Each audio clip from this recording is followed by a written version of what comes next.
Muy buenos días, queridos hermanos y hermanas. Vamos a seguir con nuestro culto online y vamos a aprovechar cada una de las partes del mismo para que de esa manera podamos ser edificados conforme al propósito divino. No ese es el principal propósito por el cual nos congregamos, sea físicamente o sea por este medio. El principal propósito es la adoración, nuestra adoración a Dios, el darle alabanza y también mostrarle nuestra gratitud, los que participan y también los que participamos de una forma directa, pero también los que participan en sus casas. Ese es el principal propósito. Y como consecuencia, pues normalmente, y acorde con el propósito divino, cada uno de nosotros somos edificados con la participación de cada uno de nosotros y de cada uno de nuestros hermanos. En esta mañana me gustaría compartir un tema relacionado con la compasión de Jesucristo.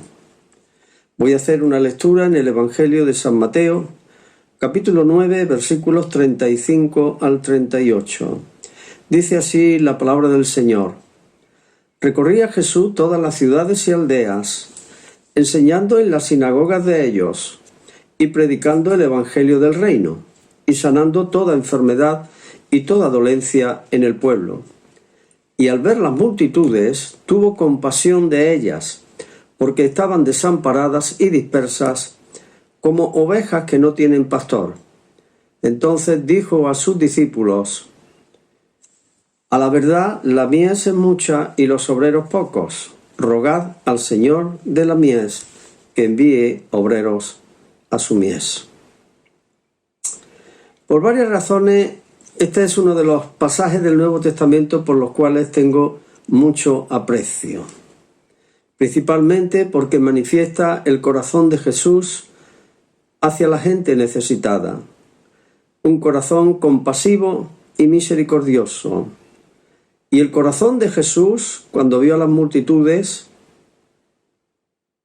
de compasión y de misericordia, no manifiesta otra cosa sino un corazón compasivo y misericordioso de Dios, nuestro Padre Celestial. Jesús muestra al Padre no solamente a través de sus palabras, sino también a través de su carácter y a través de sus obras. Y en esta ocasión, cuando vio una multitud, dice que la vio, tuvo compasión de ellas porque las vio como ovejas desamparadas y dispersas que no tenían pastor, así como hoy anda también mucha gente en nuestros días. Nos dice el texto que tuvo compasión de las multitudes, porque estaban en aquella condición como si fueran un rebaño sin pastor. Y uno puede imaginar que un rebaño sin pastor es un rebaño que se pierde. Las ovejas necesitan oír la voz del pastor y necesitan que se las conduzca no solamente a lugares donde hay buenos pastos, sino también después regresar al redil, y eso tiene que hacerlo el pastor. No nos cabe duda de que Jesús tenía en mente a todos aquellos líderes religiosos que en vez de guardar, alimentar, guiar, fortalecer y pastorear al pueblo, se aprovechaban de ellos, cargándoles con muchas obligaciones religiosas y las esquilmaban tanto como podían. Eso además de poner tropiezo para que no pudieran entrar en el reino de Dios. Jesús mismo dijo: «Ay de vosotros, escribas y fariseos, porque habéis quitado la llave de la ciencia, de tal manera que ni vosotros entráis al reino de Dios, y tampoco dejáis entrar a los que quieren entrar». Ahora, dado que la Biblia nos dice que Jesucristo es el mismo ayer y hoy y por los siglos, Hebreos capítulo 13, versículo 8, hemos de asumir que Jesucristo es el mismo ayer y hoy en su compasión. Él no cambia. Entonces me gustaría compartir algunos rasgos de la compasión de Cristo, dado que parece que la definición que algunos hacen del amor compasivo de Dios hacia la humanidad no es la misma definición que, a mi parecer, nos presenta las Sagradas Escrituras. En primer lugar, comienzo diciendo que la compasión de Cristo se manifiesta reveladora. ¿Qué queremos decir con esto? Sencillamente que, a diferencia de lo que algunos teólogos enseñan, que como Dios es amor, al final nadie se perderá, sino que Él tendrá compasión de todos y todos serán salvados, Jesús no enseñó eso. Jesús, al mismo tiempo que sentía compasión por la gente, les revelaba su estado y condición, y el resultado final de ese estado y condición. Les revelaba, les hablaba, porque muchos están tan perdidos que necesitan de una revelación divina para darse cuenta de su estado y condición. Y tenemos esta realidad que se encuentra presente en el caso en el cual Jesús muestra compasión por la ciudad de Jerusalén. Cuando viéndola desde cierta distancia, dice la Biblia que lloró sobre ella, o sea, lloró por ella. Además, Jesús mostró que su compasión no era de ese momento, sino que la mostró a lo largo de los siglos, porque Jesús sí era Jesús de Nazaret.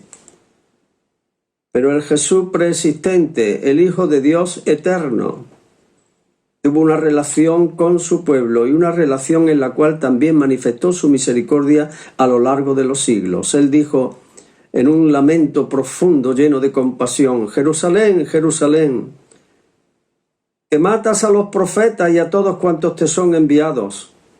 ¿Cuántas veces quise juntar a tus hijos como la gallina junta a sus polluelos debajo de sus alas, y no quisiste? Es evidente que Jesús mostró su compasión por el pueblo de Israel, representado por la ciudad de Jerusalén, centro político y centro religioso y político del pueblo, y no le esconde el juicio que le vendría por su maldad. Por eso decimos que su compasión era y sigue siendo reveladora. Te amo, pero si no te arrepientes y cambias tu forma de pensar y actuar, vendrá un juicio terrible sobre ti. De ahí aquellas palabras que también añadió a las que hemos leído: Jerusalén, Jerusalén, si supieras en este tu día lo que va a venir sobre ti, pero ahora está encubierto a tus ojos. Porque vendrán días en que tus enemigos te rodearán con vallado y te derribarán a tierra a tus hijos dentro de ti, a ti y a tus hijos dentro de tu ciudad. Y en otro lugar dijo: os digo que no quedará piedra sobre piedra en este lugar, y no me veréis más hasta que digáis: bendito el que viene en nombre del Señor. El juicio anunciado por Jesús vino sobre la ciudad de Jerusalén en el año 70 después de Cristo. Hay que leer la historia del asedio de Jerusalén por el general Tito y cómo resistieron, pero dentro de la ciudad. No quisieron arrepentirse, no quisieron admitir la rendición que le envió el general Tito, porque le pesaba destruir la ciudad y el templo, lo maravilloso, la gran maravilla que era el templo y todo lo que contenía. Pero no quisieron, por su propia maldad. No es cierto que la compasión de Cristo está asociada solamente con la salvación. El Evangelio anuncia también juicio y perdición para todos aquellos que la menosprecian, como hicieron en tiempos de Jesús muchos de los que le vieron y oyeron. Está escrito que los escribas y los intérpretes de la ley desecharon los designios de Dios respecto de sí mismos, rechazando el bautismo de Juan con todo lo que significaba el bautismo de Juan. Arrepentíos, arrepentíos, decía. Preparad el camino al Señor, aquel que había de venir, a Jesús, el Mesías, el Cristo. Pero ellos rechazaron el mensaje de Juan y rechazaron el mensaje de Jesús.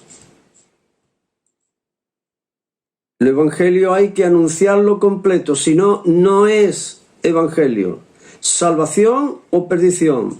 Salvación para vida eterna para todos cuantos lo aceptan. Perdición eterna para todos cuantos lo rechazan. En segundo lugar, la compasión de Jesucristo es sensible. ¿Qué queremos decir con esto? Sencillamente que a Dios no le son ajenos los sufrimientos de las gentes. Así lo manifiestan las Sagradas Escrituras. Y así lo ponen de manifiesto enviando a su Hijo para hacerse cercano en Él a nosotros.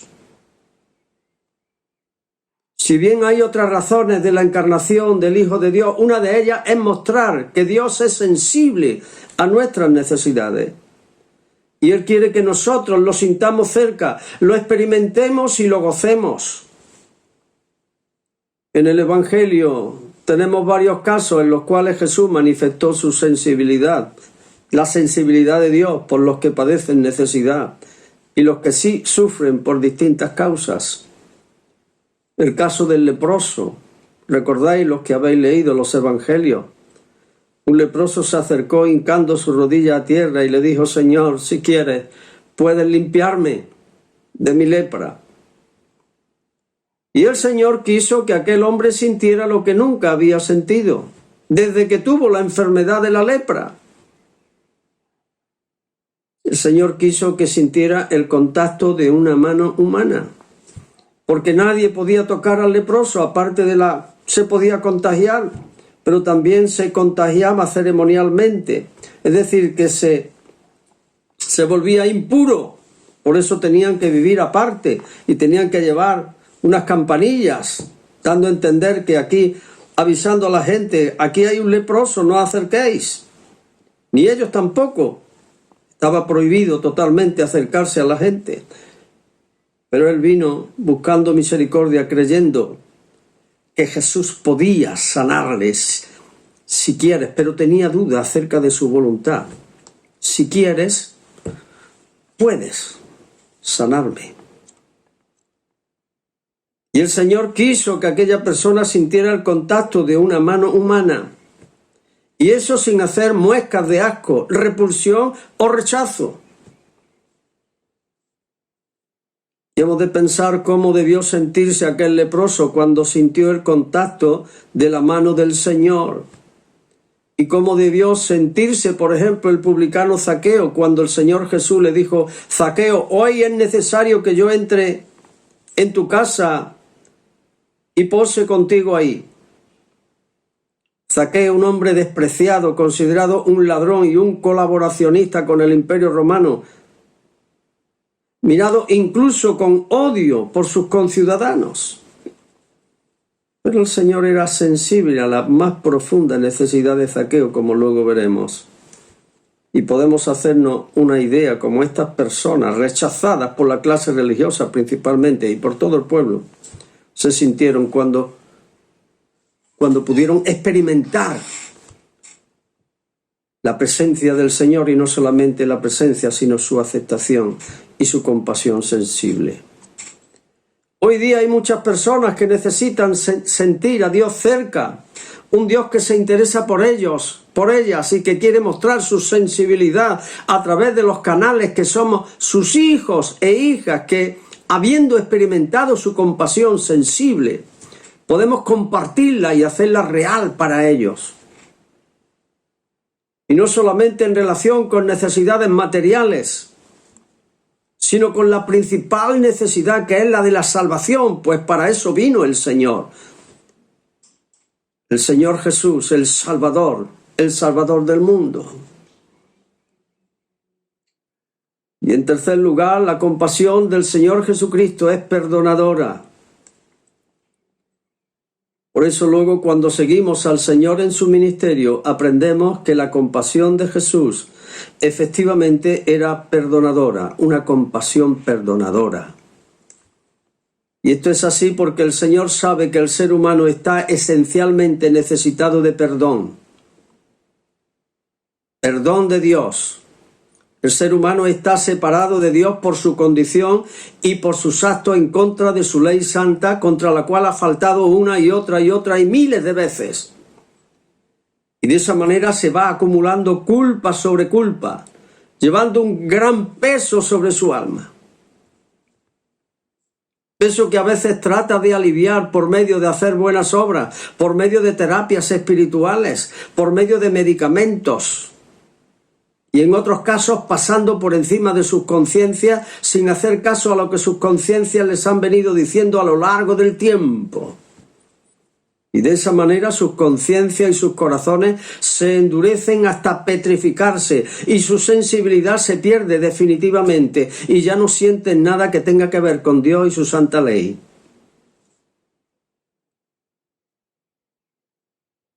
Pero independientemente de cuál sea el comportamiento humano, la compasión del Señor es perdonadora.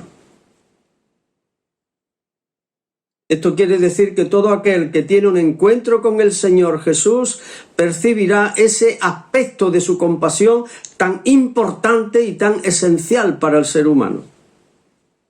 A veces incluso el perdón será algo que se recibe sin expresarlo en palabras dicha necesidad. Dios sabe lo que estábamos buscando. Dios conocía y conoce nuestra más profunda necesidad y cuando por su providencia nos encontramos con Él, sentimos ese perdón de una manera especial. Acuérdate de eso cuando viniste al Señor. Entonces no solamente nos sentimos perdonados, sino que también nos sentimos aceptados, abrazados y muy amados por Dios. Somos como aquel paralítico que no pudiendo ser llevado hasta Jesús, a causa del gentío que había, sus amigos lo bajaron desde el techo de la casa hasta el lugar donde estaba Jesús. Y aunque Jesús sabía su estado a causa de su invalidez física, Jesús percibió que su estado espiritual era más calamitoso todavía que el físico. Por eso le dijo: ten ánimo, hijo, tus pecados te son perdonados. Y esa fue una acción sorprendente de parte de Jesús. Una acción que nadie esperaba, porque generalmente somos mucho más conscientes de lo que es evidente, de lo que se ve, lo físico, pero no tanto de lo que no es tan evidente, pero que es más importante aún que lo que se ve. O somos como aquella mujer que acudió por detrás hasta donde estaba Jesús, llorando comenzó a enjugar con sus lágrimas y sus cabellos los pies de Jesús. Y sus lágrimas y sus cabellos enjugando los pies. Y mientras los demás juzgaban duramente a Jesús por permitir que aquella mujer pecadora se acercara con tanta intimidad a Jesús, tocándole los pies, manoseando sus pies y juzgándola como pecadora. Si fuese profeta, sabría que esa mujer que le está tocando los pies es pecadora y no lo consentiría. Pero Jesús les dio una lección a todos con una sencilla parábola. Simón, entré en tu casa y no ungiste mi cabeza ni lavaste mis pies. Y esta mujer, desde que ha llegado, no ha cesado de ungir mis pies con sus lágrimas y enjugarlos con sus cabellos. Ellos vieron una mujer pecadora, esa mujer pecadora. Y él le dijo: Simón, ¿ves esta mujer? Él vio una mujer con posibilidades en él. Por eso a ella le dijo: tus pecados te son perdonados. Y mientras los demás seguían juzgando la acción de Jesús casi como blasfema, por lo menos no se enteraron de nada. Si acaso necesitarían un mes, o 2 meses o 6 meses para enterarse de aquella preciosa lección de Jesús, otros menos. Jesús le dijo a la mujer: tu fe te ha salvado, ve en paz. Ni el paralítico ni la mujer rogaron al Señor por el perdón de sus pecados. Ojo, pero el Señor conocía sus corazones y conoce también los nuestros. Y sabía de sus necesidades y de las nuestras también. Y les otorgó lo que necesitaban. Los demás mientras se quedaron con sus propios juicios, sin recibir la mejor de las bendiciones que podrían haber recibido en ese momento. Si alguno nada más hubiera dicho: Señor, perdona mis juicios y perdóname a mí también mis pecados, el Señor lo hubiera hecho de manera inmediata. Pero estaban tan ciegos con su religión. Estaban tan ciegos conociendo incluso las Sagradas Escrituras. Estaban tan ciegos con sus sacrificios, con su templo, con su presunción, que no podían ver su condición de pecadores y que se manifestaba de una manera dura en relación a las personas necesitadas. Y en cuarto lugar, la revelación de Jesús. La revelación de Jesús es transformadora. ¿Qué queremos decir con esto? Sencillamente que la compasión de Jesús no se manifestó reveladora, sensible y perdonadora para quedarse ahí. La compasión de Jesucristo también lo es transformadora. Todo aquel que tuvo un encuentro con Jesús, en el cual intervino la necesidad y la fe, salió enriquecido con la transformación de su vida. La transformación profunda desde adentro hacia afuera de su vida. Sería cuestión de considerar cada encuentro que Jesús tuvo con alguna de las personas, con muchas personas, y de estas con Jesús. El encanto espiritual de Jesús, la belleza espiritual de sus palabras y de su carácter y el poder de su palabra llevó a las personas mucho más allá de lo que ellas esperaban recibir al acercarse a Jesús. Igual que nosotros cuando vinimos a Jesús, recibimos mucho más de lo que nosotros esperábamos. Hablaba antes de Zaqueo. Pensemos en este personaje llamado Zaqueo, jefe de los publicanos y por tanto odiado doblemente por su colaboracionismo con los romanos y enriquecimiento a costa de los tributos que tenían que pagar sus conciudadanos al gobierno romano. Y él además era jefe de los publicanos, de los recaudadores de impuestos. Pero a Zaqueo le daba igual. ¿Qué más da? Él diría para sí: si no lo hago yo, lo hará otro. Así día a día fue acumulando riqueza hasta hacerse un hombre rico. Dice la Biblia, un hombre rico, era un hombre rico. Tenía la vida resuelta, como dicen algunos. Como a mí me dijo uno a último de los años 70, iba subiendo en la joyería, y cuando le vi, estuve hablando con él un rato y dice, me hizo así en el pecho con la mano. Y me dijo: Ángel, a mí no hay nadie que me tumbe ya. Lo miré un ratito en silencio, unos segundos, y le dije: no hables así, que la vida puede dar muchas vueltas. No, a mí no hay nadie que me tumbe. No hables así, no digo el nombre, lógicamente, pero dije: fulanito, no hables así, que la vida puede dar muchas vueltas. Ese era el punto de vista suyo. Pero pasaron las décadas, se hizo riquísimo. Y llegó el momento que tuvo que pisar la cárcel, donde creo que está todavía. Lo que no sé es si se acordará de aquellas palabras que él dijo y de lo que yo le contesté. Posiblemente no. Ojalá se acordara. Y si no, aunque no se acuerde, por lo menos que piense que arriba hay uno que toma cuenta de nuestras obras, de nuestra vida, de nuestras palabras, de nuestros pensamientos, de nuestros sentimientos. Y nunca podemos decir como aquel rico de la parábola: alma mía, muchos bienes tienes para muchos años. Gózate y bebe y vive. Y el Señor le dijo: necio, esta noche vienen a pedir tu alma, y lo que has provisto, ¿de quién será?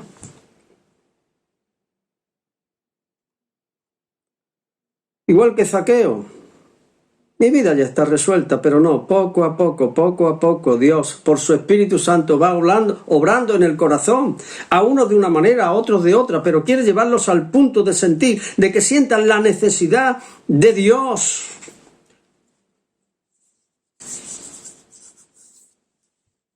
Pero Zaqueo en el fondo sabía que era un pobre hombre, un desgraciado, un alma necesitada de verdad y de limpieza interior. Pero también sabía que estaba necesitado de aceptación. Todo el mundo le rechazaba. De amor, de perdón y de libertad espiritual. Pero ¿quién podía darle eso?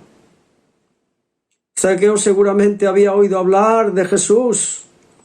Así que aprovechó que Jesús pasaría por la ciudad de Jericó para verle. Y como era muy bajito y no podía ver a Jesús a causa de la multitud, se adelantó en el camino y se subió a un gran árbol para cuando pasara Jesús, él pudiera verle.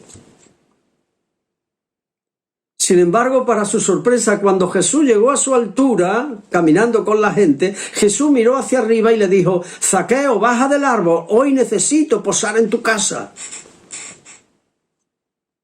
Así es Jesús, siempre se adelanta a nosotros porque conoce el todo de nosotros y nuestras más grandes necesidades. Zaqueo, sorprendido, bajó pronto del árbol y recibió en su casa a Jesús, orgulloso de tener al famoso Jesús en su compañía.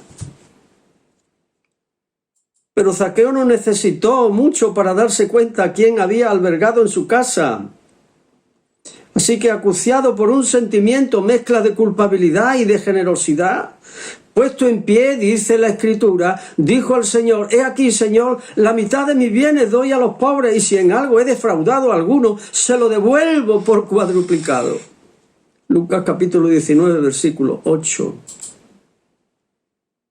Hermanos, hermanas, no hay mejor evidencia de cambio en la vida, de transformación de la vida de una persona que cuando se desprende de aquello por lo cual ha luchado durante toda su vida.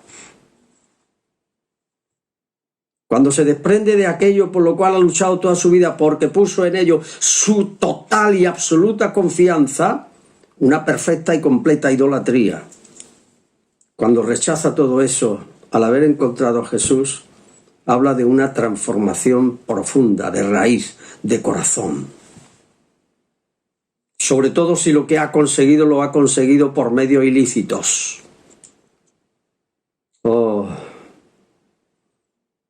Cuando dice que es difícil que un rico entre en el reino de los cielos, porque las personas que son ricas creen que lo tienen todo ganado, que lo tienen todo asegurado, pero es mentira, no tienen asegurado nada.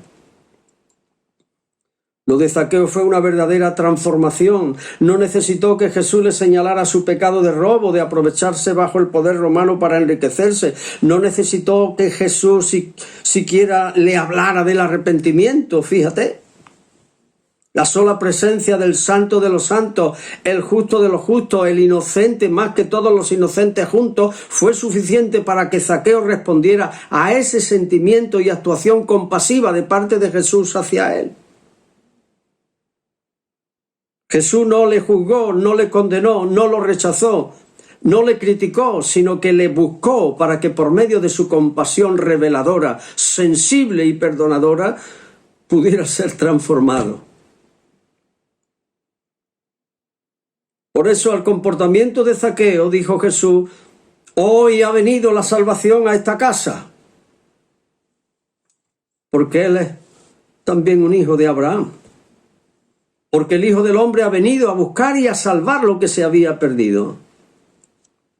Y así podríamos seguir y analizar cada vida y seguir aquellos que tuvieron un encuentro con Jesús, el endemoniado gadareno, Mateo el publicano, los pescadores Pedro, Juan y Jacobo, Saulo de Tarso, perseguidor de la iglesia y hecho un discípulo de Jesús y un apóstol de Jesús, y así un largo etcétera. Llegando hasta el día de hoy. Jesús con su compasión nos alcanzó a todos nosotros.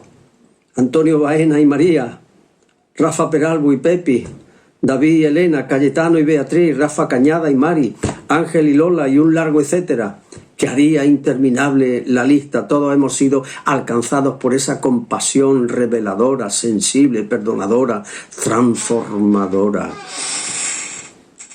La lista sería interminable. Todos nosotros hemos tenido un encuentro con la persona de Jesucristo y todos hemos experimentado esa compasión tan completa.